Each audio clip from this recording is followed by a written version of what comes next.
जय हिंद साथियों, सभी भाइयों को राम राम। साथियों, आप लोग को बता दें, अभी के क्लास में हम लोग देखने वाले हैं साइंस के लिए top 30 selected question for railway exam 2024 के लिए सेट नंबर 65 को। बता दें साथियों कि सेट नंबर 65 को कंप्लीट करने से पहले हम लोगों ने सेट नंबर 64 तक टोटल कंप्लीट कर लिया है। और जो भी कैंडिडेट हमारे चैनल पर नहीं विजिट किए हैं उनसे बतलाना चाहेंगे दोस्तों, हम आप लोग को कुछ इस प्रकार के प्रीवियस ईयर के क्वेश्चन कवर कराते हैं जो कि रेलवे के द्वारा 3-3 बार 4-4 बार पूछे गए क्वेश्चन रहते हैं। कुछ क्वेश्चन तो हम आप लोग को ऐसे भी कराते हैं जो 6-6 बार रेलवे ने रिपीट किया रहता है। तो साथियों, आप लोग जितने भी हम क्वेश्चंस कराते हैं उन सारे क्वेश्चंस पर फोकस करिए और जो वीवीआई क्वेश्चंस बतलाते हैं उसको आप लोग इंपॉर्टेंट नोट्स में उसको अलग से नोट कर दीजिएगा और अपने एग्जाम देने से पहले एक दिन पहले उसको जरूर से जरूर रिवीजन करके अपने एग्जामिनेशन हॉल में जाइएगा। साथियों चलिए, तो अब हम लोग बतला दें आप लोगों को कि ये जो क्लासेस है इसमें सबसे पहले तो आप लोगों का पहला नंबर हो गया आप लोग का प्रीवियस ईयर का क्वेश्चन। दूसरे नंबर पर आप लोग का रहता है टीसीएस पैटर्न का क्वेश्चन। टीसीएस का इसलिए रहता है क्योंकि साल 2024 का भी एग्जाम आप लोगों का टीसीएस ही कंडक्ट कराने वाली है रेलवे की।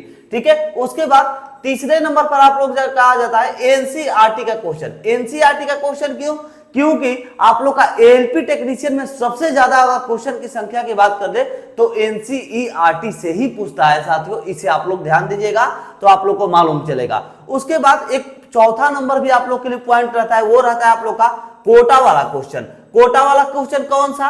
तो कोटा वाला क्वेश्चन कहने का मतलब ये है जो कैंडिडेट्स पहले से कार्यरत है रेलवे में और वो अगर अपने प्रमोशन के लिए कोई भी एग्जाम्स को दे रहे हैं, जैसे मान लीजिए कोई भी कैंडिडेट जो है एनटीपीसी में है वो अपने पोस्ट को इंक्रीज करना चाहता है तो उसके लिए भी एक अलग से भैया एग्जाम होता है, वो एग्जाम को क्रैक करते हैं तब जाकर के उनका जो है पोस्ट भी आगे बढ़ता है। तो उसमें जो क्वेश्चंस पूछता है ना वही क्वेश्चन आप लोग की ये जो डायरेक्ट रिक्रूटमेंट होती है यानी कि डायरेक्ट जो 10th 12 वालों के लिए फॉर्म आती है उसमें वो वाला क्वेश्चन को फिर से रिपीट करता है, यानी कि 2-3 सालों के बाद वो पहले वाले क्वेश्चन कोटा वाला क्वेश्चन जो है ना डायरेक्ट रिक्रूटमेंट में साथियों रिपीट करता है। तो ये चारों पैटर्न पर हम आप लोग को क्वेश्चन जो है कवर कराते हैं ताकि आप लोग अपने रेलवे के एग्जाम को जो है प्रिपरेशन को मजबूत कर सके और एग्जाम को क्रैक करके अपने लक्ष्य को प्राप्त कर सके। साथियों तो चलिए अब हम लोग स्टार्ट कर लेते हैं सेट नंबर 65 का पहले नंबर क्वेश्चन को। देखते हैं सेट नंबर 65 का पहला नंबर क्वेश्चन क्या कह रहा है।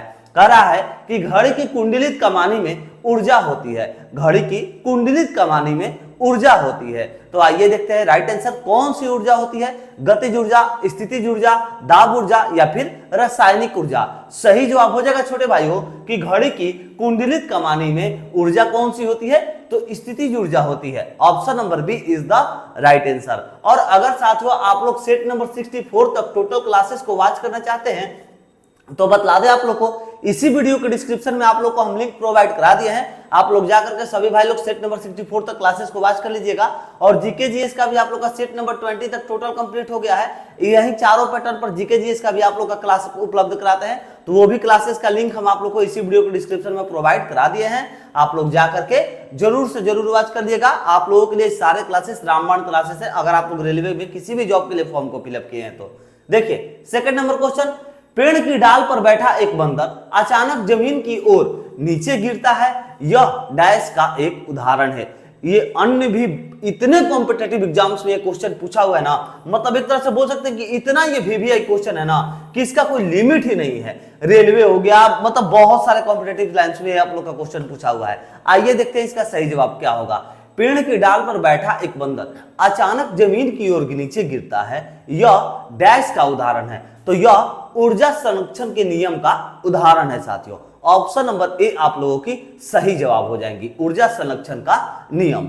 चलिए आगे बढ़ते हैं, देखते हैं हम लोग यहाँ पर थर्ड नंबर क्वेश्चन को। तो थर्ड नंबर क्वेश्चन कर रहा है कि यांत्रिक ऊर्जा को विद्युत ऊर्जा में रूपांतरित करने के लिए कौन से उपकरण का उपयोग किया जाता है। यांत्रिक ऊर्जा को विद्युत ऊर्जा में कन्वर्ट करने के लिए कौन से जो है यहाँ पर उपकरण का उपयोग किया जाता है। तो आप लोगों के यहाँ पर सही जवाब हो जाएंगे हमारे छोटे भाई, फोटो सेल का नहीं, विद्युत मोटर का भी नहीं, डायनामो का। Option number C is the right answer, dynamo का हो जाएगा। साथियों चलिए आगे बढ़ते हैं, देखते हैं इसी प्रकार फोर्थ नंबर क्वेश्चन को।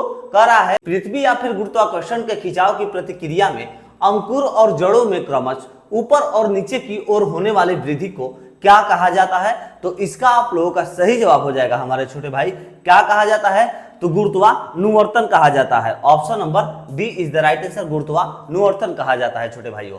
चलिए आगे बढ़ते हैं, देखते हैं यहाँ पर 5 नंबर क्वेश्चन को। कह रहा है निम्नलिखित में से कौन सा सबसे कमजोर बल है, कौन सा सबसे कमजोर बल है। तो सही जवाब हो जाएगा सबसे कमजोर बल आप लोग का नाभिकीय बल, विद्युत बल, उत्प्लावन बल, गुरुत्वाकर्षण बल होगा। गुरुत्वाकर्षण बल जो होता है यह सबसे यहाँ पर भैया कमजोर बल है। Option number D is the right answer, गुरुत्वाकर्षण बल। चलिए आगे बढ़ते हैं, देखते हैं इसी प्रकार से 6 नंबर क्वेश्चन। आइजक न्यूटन के द्वारा गति के कितने नियम प्रतिपादित किए गए थे। आइजक न्यूटन के द्वारा गति के कितने नियम प्रतिपादित किए गए थे। इसका हम लोग अभी राइट जवाब जो है आप लोग को अभी बतलाएंगे। उससे पहले आप लोगों को थोड़ा सा इंफॉर्मेशन देना चाहेंगे। देखिए जिस पैटर्न पर आधारित हम आप लोग को क्वेश्चंस कवर करा रहे हैं ना छोटे भाइयों, प्रीवियस ईयर हो गया, टीसीएस हो गया, एनसीईआरटी हो गया, उसके बाद कोटा वाला क्वेश्चन, इन सभी को मिक्स करके हम आप लोगों के लिए एक पीडीएफ भी उपलब्ध कराए हैं। इस पीडीएफ में अगर आप लोग क्वेश्चन की संख्या की बात करिएगा तो टोटल क्वेश्चन की संख्या जो है 20,000 प्लस है, 20,000 प्लस, जिसमें कि साइंस का क्वेश्चन जो है आप लोग का 4,000 प्लस आप लोग का है। उसके बाद जीके जीएस की अगर हम लोग इसमें बात कर लेते हैं तो जीके जीएस की 8,000 प्लस क्वेश्चन है। उसी प्रकार स्टैटिक जीके की अगर हम लोग बात कर ले तो 1800 प्लस क्वेश्चन है। ठीक है, ऐसे ही आप लोग का जितना और संख्या बच रहा है वो सारे क्वेश्चन आप लोग का मैथ और रीजनिंग के हैं। ये सभी यानी कि रेलवे के एग्जाम में जितने भी सब्जेक्ट से आप लोग के क्वेश्चन पूछते हैं उन सभी के लिए एक स्पेशल पीडीएफ उपलब्ध कराया गया है आप लोगों के लिए, जिसमें 20,000 प्लस क्वेश्चन है। और इस पीडीएफ के लिए साथियों आप लोगों के लिए सिर्फ और सिर्फ 70 रुपए रखे गए हैं, क्योंकि हमें भी मालूम है कि स्टूडेंट लाइफ में 100 रुपए बहुत मायने रखे हैं। तो यहाँ पर हम सिर्फ और सिर्फ आप लोगों के लिए 70 रुपए रखे हुए हैं, ताकि आप लोग एक शाम का बर्गर छोड़ करके इस पीडीएफ को बाय करके अपने तैयारी को मजबूत करिए। ठीक है, डेली बर्गर और पिज्जा खाना होगा, मगर इस पीडीएफ को ले लेते हैं तो आप लोगों के लिए रामबाण पीडीएफ है। 70 रुपए में 20,000 प्लस क्वेश्चन है। सभी सब्जेक्ट का अलग अलग पीडीएफ मिलेगा, टॉपिक वाइज पीडीएफ मिलेगा। आप लोग को इस पीडीएफ को प्राप्त करने के लिए इस नंबर पर कॉन्टेक्ट कर लेना होगा 78 70 14 12 38। और इस पीडीएफ का फुल इंफॉर्मेशन आप लोग को इस पर कॉल करने के बाद आप लोग पूछ भी सकते हैं। और इसके साथ साथ अगर आप लोग सिर्फ एक सब्जेक्ट का पीडीएफ लेते हैं तो उसके लिए आप लोग को सिर्फ 30 रुपए देना होगा। यानी सिर्फ साइंस का लेना चाहते हैं तो सिर्फ 30 रुपए देकर के आप लोग सिर्फ एक सब्जेक्ट का पीडीएफ ले सकते हैं। तो चलिए साथियों, कॉम्बो कॉम्बिनेशन है 70 रुपए में, एक सब्जेक्ट 30 रुपए में। और ये आप लोग के लिए व्हाट्सएप नंबर है प्रोवाइड करा दिया है 7870141238। ये आप लोग के लिए व्हाट्सएप नंबर प्रोवाइड कराए साथियों। इसमें अगर आप लोग क्वेश्चन देखिएगा तो देख सकते हैं यहाँ पर क्वेश्चन है कि लाल सागर का रंग जो है किसकी उपस्थिति के कारण होता है। तो लाल सागर का रंग शैवाल की उपस्थिति के कारण होता है। उसके बाद देखिए एथलीट फुट नामक बीमारी किससे उत्पन्न होती है। तो एथलीट फुट नामक बीमारी जो है ना ये कवक से उत्पन्न होती है छोटे भाइयों। ऐसे ही आप लोग को सभी क्वेश्चन देखने को मिलेंगे।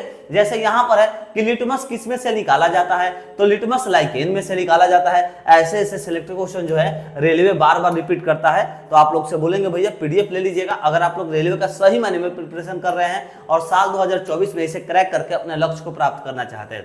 तो आइए देखिए, अब हम लोग देख लेते हैं क्वेश्चन नंबर 6 का राइट आंसर क्या होगा। आइजक न्यूटन के द्वारा गति के कितने नियम प्रतिपादित किए गए हैं। तो न्यूटन के द्वारा जो है आप सभी को मालूम होगा, क्योंकि अन्य बहुत सारे कॉम्पिटिटिव एग्जाम्स में पूछा हुआ है। सही जवाब हो जाएगा न्यूटन के द्वारा गति के 3 नियमों को जो है प्रतिपादित किया गया है। Option number B is the right answer हो जाएगा। ऑप्शन नंबर बी सही जवाब हो जाएगा साथियों 3। चलिए आगे बढ़ते हैं, देखते हैं यहाँ पर 7 नंबर क्वेश्चन। निम्न में से कौन सी भौतिक भाषा किए गए कार्य की गति को मापती है। निम्न में से कौन सी भौतिक भाषा किए गए कार्य को मापती है। तो सही जवाब हो जाएगा आप लोगों की शक्ति मापती है। Option number A is the right answer. निम्न में से कौन सी भौतिक भाषा किए गए कार्य की गति को मापती है। तो शक्ति, option number A is the right answer. आगे बढ़ते हैं, देखते हैं इसी प्रकार से 8 नंबर क्वेश्चन। ऊर्जा में 2 प्रकार की ऊर्जा होती है। ऊर्जा में 2 प्रकार की ऊर्जा होती है। तो कौन से ऊर्जा में भैया 2 प्रकार की ऊर्जा होती है। तो आइए देखते हैं सही जवाब क्या हो जाएगा। विद्युत में तो नहीं, विद्युत में नहीं, रासायनिक में भी नहीं, ध्वनि में भी नहीं, यांत्रिक में हो जाएगा। यांत्रिक में आप लोगों की 2 प्रकार की ऊर्जा पाई जाती है। और ये जो है आप लोगों की वीवीआई क्वेश्चन इस बार रहने वाली है साल 2024 के लिए। इसको आप लोग जरूर एक अलग से नोट्स में बना लीजिएगा। क्वेश्चन नंबर 2 को बतलाया है वीवीआई और एक हो गया क्वेश्चन नंबर 8। 2 क्वेश्चन अभी तक आप लोग के लिए इंपॉर्टेंट बतलाए हैं। जो सबसे ज्यादा महत्वपूर्ण रहता है वही हम आप लोग के लिए इंपॉर्टेंट बतलाते हैं। नहीं तो ऐसे तो भैया सभी क्वेश्चन आप लोग के लिए इंपॉर्टेंट ही है, क्योंकि देखिए प्रीवियस ईयर से आप लोग का ज्यादा क्वेश्चन पूछता है छोटे भाई। और कोटा वाला तो क्वेश्चन हद कर दिया है, हम इस पर गौर किए हैं। बहुत ज्यादा क्वेश्चन कोटा वाला पूछ रहा है रिपीट करके। चलिए आइए देखते हैं 9 नंबर का राइट आंसर क्या होगा छोटे भाई। देखिए उस भौतिक मात्रा का नाम बताइए जो बल और फिर वेग के गुणनफल के बराबर है। बल और वेग दोनों के गुणनफल के बराबर कौन सा होता है? तो सही जवाब हो जाएगा शक्ति होता है। Option number D is the right answer, शक्ति होता है छोटे भाइयों। उस भौतिक मात्रा का नाम बताइए जो बल और वेग के गुणनफल के बराबर होता है, तो सही हो जाएगा शक्ति। Option number D is the right answer. आगे बढ़ते हैं, देखते हैं इसी प्रकार से 10 नंबर क्वेश्चन। निम्नलिखित में से कौन सी ऊर्जा सदैव धनात्मक होती है? सदैव धनात्मक होने वाली कौन सी ऊर्जा है? तो इसका राइट जवाब हो जाएगा आप लोग का छोटे भाइयों गुरुत्वाकर्षण ऊर्जा तो नहीं, स्थितिज ऊर्जा होगा क्या? नहीं, ये भी नहीं होगा, गतिज ऊर्जा। Option number C is the right answer, गतिज ऊर्जा होंगी। निम्नलिखित में से कौन सी ऊर्जा सदैव घनात्मक रहती है? तो सदैव घनात्मक रहने वाली कौन सी ऊर्जा है? गतिज ऊर्जा है। Option number C is the right answer, गतिज ऊर्जा आप लोगों की सही जवाब हो जाएंगी। आगे बढ़ते हैं, देखते हैं इसी प्रकार से 11 नंबर क्वेश्चन। डैश कार्य करने की दर है, डैश कार्य करने की दर है, कौन सी जो है भैया कार्य करने की दर है? तो आइए देखते हैं यहाँ पर सही जवाब क्या हो जाएगा। वेग नहीं, बल नहीं, शक्ति। अभी आप लोग को हम पहले भी बतलाए हैं, शक्ति इसका सही जवाब होगा। शक्ति जो है कार्य करने की दर है। Option number C is the right answer, शक्ति कार्य करने की दर है। आगे बढ़ते हैं, देखते हैं 12 नंबर क्वेश्चन को। पहाड़ से लुढ़कती हुई वस्तु में है। देखिए ये क्वेश्चन हम आप लोग को कल भी कवर कराए हुए थे साथियों। अच्छा, ये क्वेश्चन हम आप लोगों को बिहार पुलिस वाले में सेट में कवर कराए थे क्या? हम एग्जैक्ट ध्यान नहीं है, शायद हम बिहार पुलिस वाले में शायद ये क्वेश्चन कवर कराए थे। बिहार पुलिस नहीं तो आप लोग का रेलवे, यही दो तो प्रैक्टिस सेट चला रहे हैं, मगर कल के सेट्स में आप लोग का ये क्वेश्चन हम कवर कराए हैं, इतना हमें ध्यान है। ठीक है, तो चलिए, वैसे हम आप लोग को ये भी इन्फॉर्मेशन दे दे कि बिहार पुलिस का भी आप लोग का क्लासेस स्टार्ट हो चुका है। तो अगर आप लोग का देखिए भैया ज्यादा टाइम नहीं है, 1 मंथ का टाइम बचा है। 1 मंथ में आप लोग को सारे प्रीवियस ईयर का, पिछले नहीं भी कवर कराएंगे ना, तो 30 प्रीवियस ईयर के क्लासेस को आप लोग को हम कंप्लीट कराएंगे। ठीक है, 30 प्रीवियस ईयर के जितने भी एग्जाम हुए हैं अभी से कंटिन्यू पीछे के सभी क्लासेस को कंप्लीट कराएंगे आप लोग को 1 महीने के अंदर में।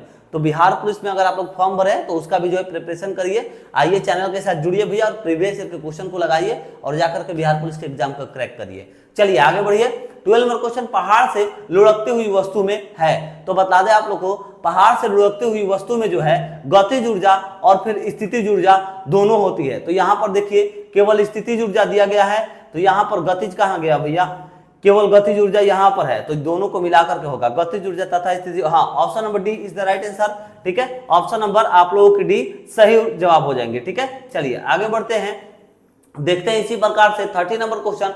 गतिज ऊर्जा और स्थितिज ऊर्जा का योग होगा। तो गतिज ऊर्जा और फिर स्थितिज ऊर्जा का योग क्या होगा छोटे भाइयों? तो आइए देखिए राइट आंसर, भूतापीय ऊर्जा होगी, उष्मीय ऊर्जा होगी, नाभिकीय ऊर्जा होगी या फिर यांत्रिक ऊर्जा होगी।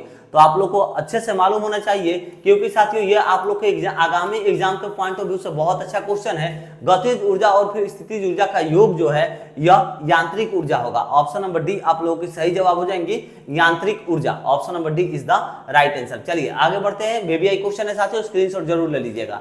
आगे बढ़ते हैं 40 नंबर क्वेश्चन। 40 नंबर जो क्वेश्चन है वो कह रहा है कि निम्न में से कौन अधिक कार्य कर सकता है? कौन अधिक कार्य कर सकता है? तो आइए देखते हैं राइट आंसर क्या हो जाएगा।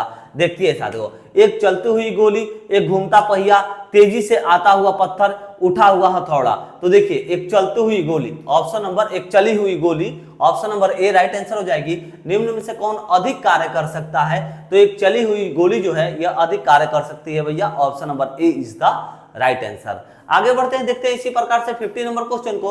अच्छा, इससे पहले कहना चाहेंगे जितने भी भाई हमारे वीडियो को वॉच कर रहे हैं, एक बार आप लोग से विनम्र निवेदन है हमारे छोटे भाई और हमारे बिहार और यूपी के स्पेशल जितने भी हमारे भाई को क्लासेस को वॉच कर रहे हैं, भाई आप लोग से विनम्र निवेदन है, एक बार वीडियो को जरूर से जरूर शेयर कर दीजिए।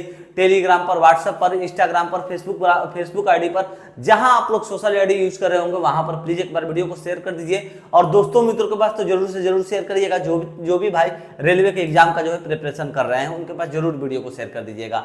चलिए 50 नंबर क्वेश्चन कर रहा है कि यांत्रिक ऊर्जा गतिज ऊर्जा क्या होगी भैया? तो आइए, यांत्रिक ऊर्जा गतिज ऊर्जा क्या हो जाएगी? सही जवाब आप लोगों का होना चाहिए यहाँ पर भैया स्थितिज ऊर्जा, और ये अन्य बहुत सारे कॉम्पिटेटिव एग्जाम्स में क्वेश्चन पूछा हुआ है। ठीक है, चलिए आगे बढ़ते हैं, देखते हैं यहाँ पर 60 नंबर क्वेश्चन। उस बल का नाम बताइए जिसके परिणाम स्वरूप दो परस्पर प्रभावी वस्तुओं के बीच में प्रत्यक्ष भौतिक संपर्क होता है।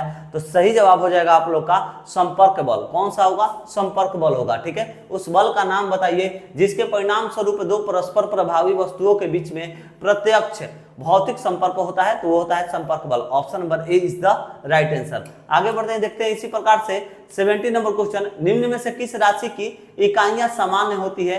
कौन सी राशि की इकाइयां जो है सामान्य होती है छोटे भाइयों?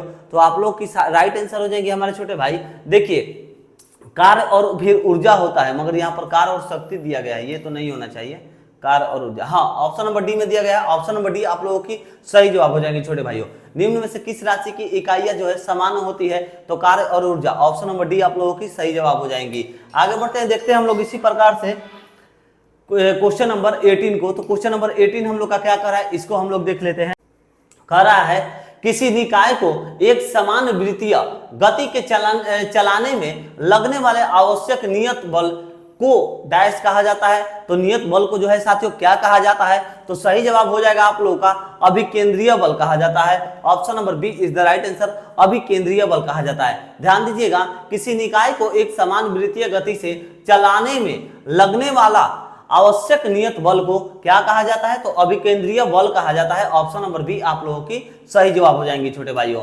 आगे बढ़ते हैं, देखते हैं इसी प्रकार से 90 नंबर क्वेश्चन को। तो द्रव्य की बूंद की आवृत्ति गोलाकार होने का कारण है, द्रव्य की जो बूंद है उसकी आकृति गोलाकार होने का कारण क्या है? तो कौन सा इनमें से कारण है? आइए देखते हैं राइट आंसर क्या हो जाएगा साथियों। तो देखिए, द्रव्य की बूंद की आवृत्ति गोलाकार होने का कारण जो है यह होता है आप लोगों का, अन्य बहुत सारे कॉम्पिटिटिव एग्जाम्स में भी पूछा हुआ है, पृष्ठ तनाव होता है। ये आप लोगों का VVI क्वेश्चन है, इसे आप लोग जरूर से जरूर ध्यान रखिएगा साथियों, क्योंकि ये क्वेश्चन आप लोग का रिपीट कर सकता है, ये बहुत सारे कॉम्पिटिटिव एग्जाम्स में अभी भी पूछता है। ठीक है, द्रव्य की बूंद की आवृत्ति जो है आकृति गोलाकार होने का कारण क्या है? तो पृष्ठ तनाव है। Option number D is the right answer. आगे बढ़ते हैं, देखते हैं इसी प्रकार 20 नंबर क्वेश्चन को। कह रहा है कि द्रव्यों में पृष्ठ तनाव का कारण है, द्रव्यों में पृष्ठ तनाव का कारण क्या है भैया? तो आइए देखते हैं राइट आंसर क्या हो जाएगा। तो देखिए, द्रव्यों में पृष्ठ तनाव का कारण अणुओं के मध्य विद्युत बल, नहीं ये नहीं होगा, अणुओं के मध्य में संसर्जक बल। यस, राइट आंसर हो जाएगा आप लोग का option number B is the right answer. द्रव्यों में पृष्ठ तनाव का कारण अणुओं के मध्य संसर्जक बल। Option number B is the right answer. आगे बढ़ते हैं, देखते हैं इसी प्रकार से यहाँ पर 21 नंबर क्वेश्चन। साबुन को जल में घोलने पर जल के पृष्ठ तनाव पर क्या प्रभाव पड़ता है? साबुन को जल में घोलने पर जल के पृष्ठ तनाव में क्या प्रभाव पड़ता है? तो आप लोगों के यहाँ पर सही जवाब हो जाएंगे छोटे भाइयों, बढ़ जाता है क्या? बहुत सारे भाई बोलेंगे बढ़ जाता है, मगर बढ़ता कभी भी नहीं है, घट जाता है। ये नहीं होगा भैया, ध्यान में रखिएगा, घट जाता है। Option number B is the right answer छोटे भाई। फिर से एक बार क्वेश्चन पढ़िए, साबुन को जल में घोलने पर जल के पृष्ठ तनाव पर क्या प्रभाव पड़ता है? तो घट जाता है। ऑप्शन नंबर बी आप लोगों की सही जवाब हो जाएंगी। आगे बढ़ते हैं, देखते हैं इसी प्रकार 22 नंबर क्वेश्चन को। निम्नलिखित में से किसके लिए कोशिकत्व एकमात्र कारण नहीं है? किसके लिए नहीं है भैया? तो आइए देखते हैं सही जवाब क्या हो जाएगा आप लोगों का। देखिए, निम्नलिखित में से किसके लिए कोशिकत्व एकमात्र कारण नहीं है? तो राइट जवाब हो जाएगा आप लोग का छोटे भाइयों, नहीं पूछ रहा है क्वेश्चन में। सबसे पहले तो ये आप लोग को ध्यान देना है, स्याही सूखना ये तो है भैया, स्याही सूखना तो है। भूमिगत जल का ऊपर उठना ये भी है। सूती कपड़े पर पानी के बूंदों का फैलना ये नहीं है। Option number C right answer हो जाएंगी, क्योंकि ये आप लोग का भैया कारण यहाँ पर नहीं है। ऑप्शन नंबर सी सही जवाब, और नहीं ही पूछ रहा था। चलिए आगे बढ़ते हैं, देखते हैं इसी प्रकार से 23 नंबर क्वेश्चन को। कह रहा है कि एक साफ शीशे के प्लेट पर पानी की बूंद गिराने से वह फैल जाता है, जबकि पारे की एक बूंद गोलाकार बनी रहती है, क्योंकि? बहुत अच्छा क्वेश्चन है दोस्त, इसे आप लोग जरूर से जरूर नोट कर लीजिएगा। क्योंकि क्या कारण है इसका? आखिर कारण क्या है भैया? कि एक साफ शीशे के प्लेट पर पानी के बूंदे गिराने से वह फैल जाता है, जबकि पारे की एक बूंद गोलाकार जो है गोलाकार के रूप में जो है बन जाती है। तो ये कारण यह होता है कि यहाँ पर पारा धातु होता है, पारे का घनत्व पानी के घनत्व से अधिक होता है। नहीं, ये दोनों गलत है, ये नहीं, दोनों नहीं होगा। पारे का संसर्जन, पानी का संसर्जन उसका शीशे के साथ असंजन के से अधिक होता है। Yes, option number D right answer हो जाएगा। पारे का संसर्जन उसका शीशे के साथ आसंजन से अधिक होता है। ऑप्शन नंबर सी आप लोगों की राइट आंसर हो जाएंगे छोटे भाइयों। फिर से एक बार क्वेश्चन को पढ़ लीजिए, एक साफ शीशे के प्लेट पर पानी की बूंद गिराने से वह फैल जाता है, जबकि पारे की एक बूंद गोलाकार बनी रहती है, क्योंकि? तो इसका कारण यह है क्योंकि पारे का संसर्जन उसका शीशे के साथ आसंजन से अधिक होता है। Option number C is the right answer. चलिए आगे बढ़ते हैं, देखते हैं इसी प्रकार से 24 नंबर क्वेश्चन को। बर्फ समेत एक कांच में के गिलास के बाहरी स्तर पर जल बिंदु दिखते हैं क्योंकि, देखिए क्वेश्चन कर रहा है कि बर्फ समेत एक कांच के गिलास के बाहरी तल पर जल बिंदु दिखते हैं क्योंकि, तो इसका क्या कारण है? तो इसका सही जवाब हो जाएगा छोटे भाइयों, गिलास का बाहरी तल आर्द्रताग्राही प्रभाव दर्शाता है। नहीं, गलत। वायु की नमी गिलास के ठंडे तल के संपर्क में आकर के जल की बूंदों के रूप में घनीभूत हो जाती है, यह भी नहीं होगा।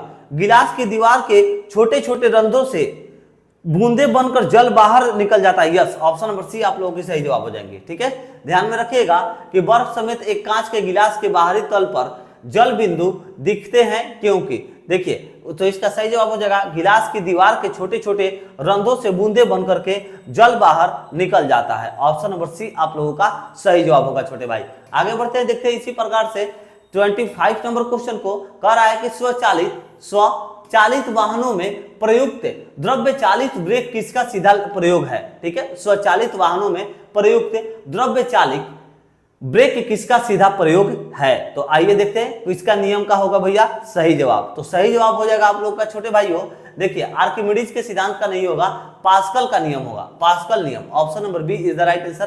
पास्कल नियम हो जाएगा। स्वचालित वाहनों में प्रयुक्त द्रव्य चालित ब्रेक किसका सीधा प्रयोग है? तो राइट आंसर हो जाएगा पास्कल नियम। ऑप्शन नंबर बी सही जवाब हो जाएगा पास्कल नियम। चलिए आगे बढ़ते हैं, देखिए ये क्वेश्चन आप लोग का 3 बार पूछा हुआ था। किस किस में पूछा हुआ था? टीसी वगैरह, असिस्टेंट लोको पायलट में भी पूछा था। देखिए TC, CC, ASM, assistant loco pilot में भी आप लोग का पूछा हुआ था ये क्वेश्चन। चलिए आगे बढ़ते हैं, देखते हैं 26 नंबर क्वेश्चन। जब कोई लड़का रेलवे स्टेशन पर जिस ओर से गाड़ी आ रही है उसी से विरोध दिशा में खड़ा है और जो गाड़ी की गति है वो बहुत ही तेज है, तो लड़के के साथ क्या हो सकता है? तो लड़के के साथ क्या हो सकता है भैया? सही जवाब हो जाएगा, तो लड़के के साथ समान स्थिति में रहेगा, नहीं गाड़ी की ओर खींचेगा, गाड़ी की ओर जो है खींचेगा। ऑप्शन नंबर बी यहाँ पर सही जवाब हो जाएगा। आइए फिर से एक बार क्वेश्चन पढ़िए। जब कोई लड़का रेलवे स्टेशन पर जिस ओर से गाड़ी आ रही है उसी के विरुद्ध में दिशा में खड़ा है और गाड़ी की गति बहुत ही तेज है, तो लड़के के साथ क्या हो सकता है? तो गाड़ी की ओर खींचेगा। Option number B is the सही जवाब। चलिए भैया बी आप लोग का राइट आंसर होगा। चलिए आगे देखते हैं 27 नंबर क्वेश्चन। एक पिंड किसी द्रव्य में तैर रहा है, पिंड और फिर द्रव्य का घनत्व बराबर है। अगर पिंड को नीचे की ओर दबाकर छोड़ा जाए तो क्या होगा भैया? पिंड को नीचे की ओर के दबा करके छोड़ दिया जाए तो क्या होगा? आइए देखते हैं सही जवाब क्या होगा। वह दोलन करने लगेगा? नहीं, वह डूब करके तली में जाएगा, वह डूब कर तली में चला जाएगा। ऑप्शन नंबर आप लोगों का बी सही जवाब होगा। चलिए आगे बढ़ते हैं, देखते हैं यहाँ पर 28 नंबर क्वेश्चन को। कह रहा है कि निम्नलिखित में असत्य कथन कौन सा है? असत्य यानी कि गलत कथन कौन सा है छोटे भाई? तो आइए देखिए राइट आंसर क्या होगा। लोहा पानी में डूब जाता है, लोहा पानी में, ये तो सही है। लकड़ी पानी में तैरता है, ये भी सही है। पारा पानी पर तैरता है, नहीं पारा पानी पर नहीं तैरता है। ऑप्शन नंबर सी सही जवाब हो जाएगा, क्योंकि कह रहा था कौन सा सत्य कथन कौन सा गलत कथन है, तो पारा जो है पानी में नहीं तैरता है। ऑप्शन नंबर सी सही जवाब होगा। आगे बढ़ते हैं, देखते हैं यहाँ पर 29 नंबर क्वेश्चन। सिरे तक पानी से भरे गिलास के अंदर एक बर्फ का टुकड़ा तैर रहा है। जब बर्फ पिघलती है तो जब बर्फ पिघलती है तो जल का स्तर गिर जाएगा? नहीं। तब जल छलकने लगेगा? नहीं। तब जल का स्तर वही बना रहेगा? Yes, option number C is the right answer. तब जल का स्तर जो है वही सेम बना रहेगा। आगे बढ़ते हैं, देखते हैं यहाँ पर 30 नंबर क्वेश्चन, आज का हम लोग का लास्ट क्वेश्चन। मछलियां जमे पानी की झील में जीवित रह सकती हैं क्योंकि, तो देखिए मछलियां जमे पानी की झील में जीवित रह सकती हैं क्योंकि मछलियां गर्म खून की होती हैं? गलत बात है। मछलियां बर्फीली मौसम में सुसुप्तावस्था में रहती है? नहीं, सुसुप्तावस्था में नहीं रहती है, गलत बात है। झील की तली का पानी जमता नहीं है? हाँ, यही होगा राइट आंसर, क्योंकि झील का जो नीचे का पानी होता है वो कभी भी जमता नहीं है, यही कारण है। Option number C is the right answer कि मछलियां जमे पानी में भी झील में जीवित रह जाती हैं। कारण यही है कि झील की तली का पानी जो है जमता नहीं है। चलिए साथियों, आज का हम लोग का क्लास कंप्लीट हुआ। सेट नंबर 65 को हम लोगों ने कंप्लीट कर दिया। कल इसी प्रकार हम लोग कंप्लीट करेंगे सेट नंबर 66 को। अगर दोस्त आप लोग को वीडियो अच्छा लगा हो तो आप लोग प्लीज वीडियो को शेयर कर दीजिएगा दोस्तों मित्रों के पास। चैनल पर नए विजिट किए हैं तो चैनल को सब्सक्राइब करके बेल आइकन जरूर दबा दीजिएगा। हम आप लोग को रोजाना साइंस का जीके जीएस का प्रैक्टिस सेट, उसके साथ साथ प्रीवियस ईयर का बिहार पुलिस का भी आप लोगों के लिए प्रैक्टिस सेट उपलब्ध करा रहे हैं। तो आप लोग सभी भाई लोग चैनल के साथ जुड़ करके अपने प्रिपरेशन को मजबूत करके भैया एग्जाम को करेक्ट करिए और अपने लक्ष्य को प्राप्त करिए साथियों। चलिए, जो भी इंफॉर्मेशन था आप लोग को प्रोवाइड करा दिए, प्रैक्टिस सेट आप लोग को कंप्लीट करा दिए। वीडियो अच्छा लगा हो तो प्लीज वीडियो को शेयर करके चैनल को सब्सक्राइब कर लीजिएगा। मिलते हैं नेक्स्ट वीडियो में। जय हिंद, जय भारत।